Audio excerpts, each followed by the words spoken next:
Guys मान लो कि अगर किसी दिन डॉल्फिन और शार्क की भिड़ंत हो जाए तो क्या होगा। तो आप लोग कहेंगे कि प्यारी सी दिखने वाली डॉल्फिन इस खतरनाक शार्क का क्या बिगाड़ लेगी। तो आप गलत हैं। एक्चुअली डॉल्फिन शार्क से ज्यादा फुर्तीली होती है और उसके पास एक हॉरिजॉन्टल पूंछ होती है जो कि उसे ऊपर से नीचे और नीचे से ऊपर तेजी से जाने में मदद करती है।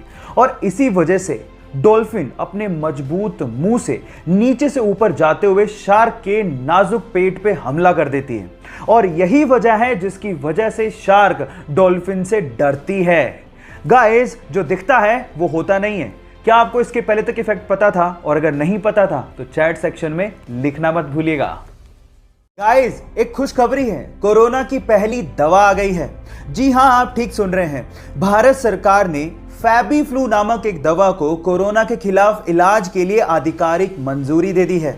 यह पहली ऐसी खाने वाली दवा है जिसे भारत सरकार ने मंजूरी दी है। और यह दवा बेसिकली कोरोना के माइल्ड और मॉडरेट लेवल के लक्षण वाले मरीजों को दी जा सकती है। कंपनी का यह भी दावा है कि जिसे डायबिटीज या फिर हार्ट डिजीज है उसे भी यह दवा आसानी से दी जा सकती है। कोरोना के खिलाफ जंग में हम आगे बढ़ रहे हैं और जल्द ही कोरोना के खिलाफ अच्छे दिन आने वाले हैं। आपका क्या कहना है इस बारे में चैट सेक्शन में लिखना मत भूलिएगा।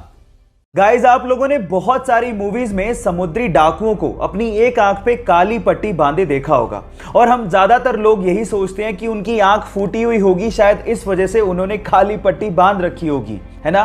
लेकिन ऐसा नहीं होता, वो उनका नाइट विजन का जुगाड़ होता है। एक्चुअली बहुत बार डाकुओं को लड़ते लड़ते जहाज के डेक में जाना पड़ता है और वहां पर बहुत ज्यादा अंधेरा होता है। और हमें यह भी पता है कि उजाले से अंधेरे में जाने पर हमारी आंखों को एडजस्ट करने में समय लगता है। उसी एडजस्ट करने में लगने वाले समय को कम करने के लिए वो अपनी एक आंख पे काली पट्टी बांधते हैं ताकि जैसे ही वो अंधेरे में जाएं उसे हटाएं और उन्हें अंधेरे में दिखाई देना शुरू हो जाए। क्या आपको इसके पहले तक इफेक्ट पता था? और अगर नहीं पता था तो चैट सेक्शन में लिखना मत भूलिएगा। मैगी शायद इस लॉकडाउन में हमारा नेशनल फास्ट फूड बन गया है। लेकिन सवाल यह है कि मैगी का नाम मैगी रखा किसने? डोंट वरी, मैं आपको बताता हूं। मैगी का नाम मैगी रखा इसके मसाला इन्वेंटर जूलियस मैगी के नाम पर, जिन्होंने सन 1863 में, जी हां 1863 में मैगी के मसाले को बनाया था। और उसके बाद ये इंस्टेंट नूडल यूएस और फ्रांस में छा गया। और उसके बाद सन 1947 में नेस्ले ने मैगी को खरीद लिया और फिर 1983 में ये भारत में एंटर हुआ। और उसके बाद आज भारत मैगी का सबसे बड़ा मार्केट भी है। क्या इसके पहले तक इफेक्ट आपको पता था? और अगर नहीं पता था तो चैट सेक्शन में लिखना मत भूलिएगा। आर्मी, जिसके बिना किसी भी सुरक्षित देश की कल्पना नहीं की जा सकती। लेकिन अगर मैं आपसे कहूं कि इस पूरी दुनिया में एक ऐसा सुरक्षित देश है जहां पर आर्मी है ही नहीं, तो आप क्या कहेंगे?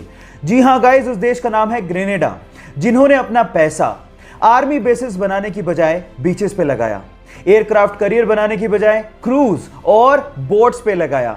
ग्रेनेडा जहां पर ग्रेनेड नहीं बल्कि कोको का प्रोडक्शन होता है और बहुत ही यमी चॉकलेट्स प्रोड्यूस की जाती हैं। काश कि हर जगह ऐसा होता। No military, no weapon, no war. आपको ये आइडिया कैसा लगा? चैट सेक्शन में लिखना मत भूलिएगा।